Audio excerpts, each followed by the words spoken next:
Guys, magluluto ako ngayon ng chicken wings. Stir-fried chicken wings. Kung sa atin pa adobo. But sa Korean is nalgipokom. So, pinag-boiled ko muna siya ng ilang minutes para matanggal yung bad fats or yung something not healthy. So, babanlawan ko lang siya bago natin i-marinate or lagyan ng sauce. So, nandito na siya. May mushroom. Nilagyan ko siya ng rice cake para maiba naman. Nilagyan ko siya ng onion, ng mushroom, green chili, and garlic. Kanina kasi may na ako na video, kaso lang na off. Lagyan ko siya ng garlic. Kasi mga bata yung kakain. So, hindi isa na masyado sa garlic. So, I have matsul. Lagyan natin yung dalawang kutsara. Ano siya? Sweet. Parang no need na maglagay ng vinegar.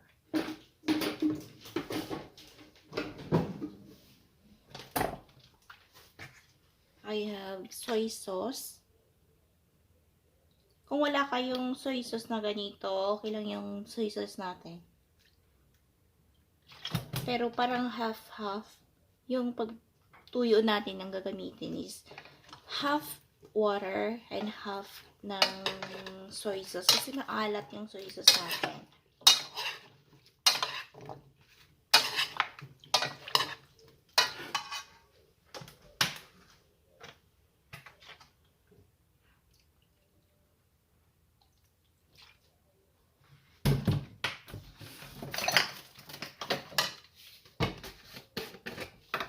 I have sugar.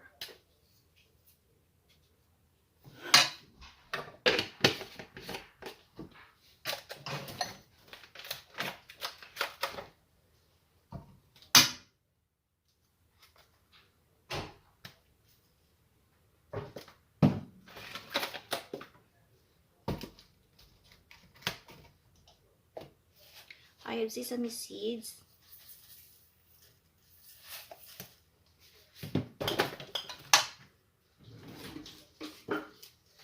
Lagyan natin siya ng sesame oil.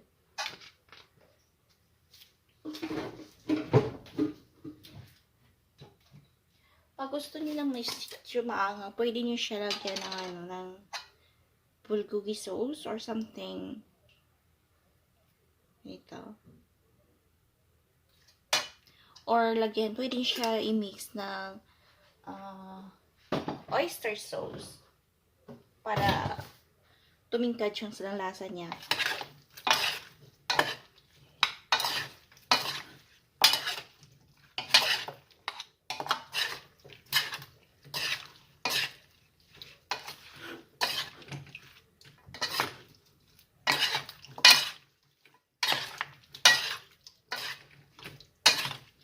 Kasi yung binan ko hindi gusto ng medyo maalat. Hindi siya gusto ng ng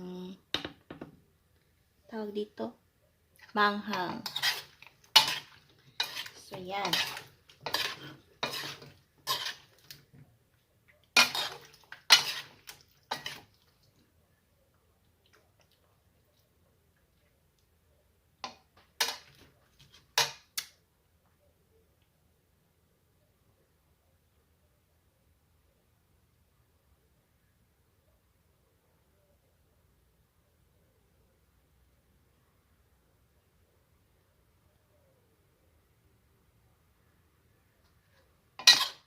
Masarap na rin siya.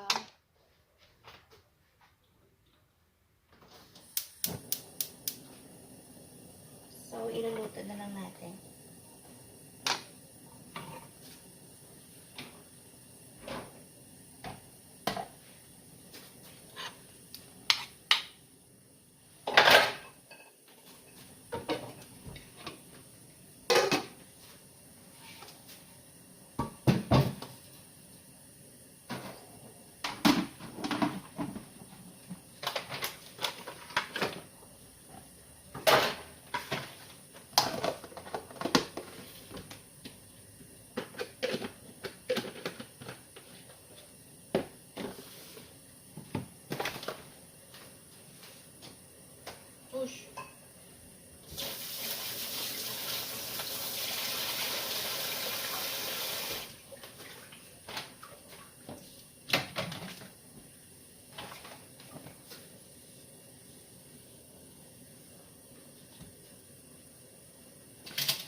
stir fry lang natin siya hanggang sa medyo kukunti yung sabaw niya. Hindi siya spicy, but konting, parang, ang sarap lang siya tingnan. Ang sarap lang niya kasi medyo, hindi siya sobrang anghang. Pero makipil mo pa rin na may spicy flavor siya.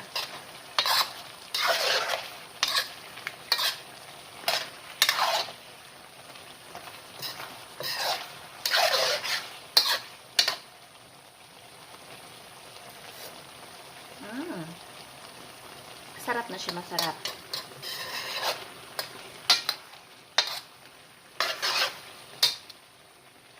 Ilagay ko siya ng mushroom, may rice cake. Lahat siya is ano lang siya, parang half ng wings, chicken wings, yung sa bandang kilikili.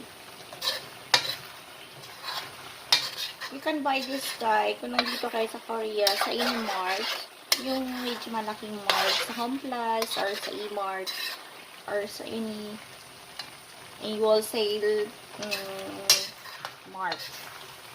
Pwede kayo mag-tanong dun sa mga frozen siya, mga nasa Samsung something. 1 kilo.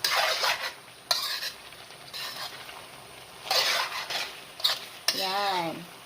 Okay na siya.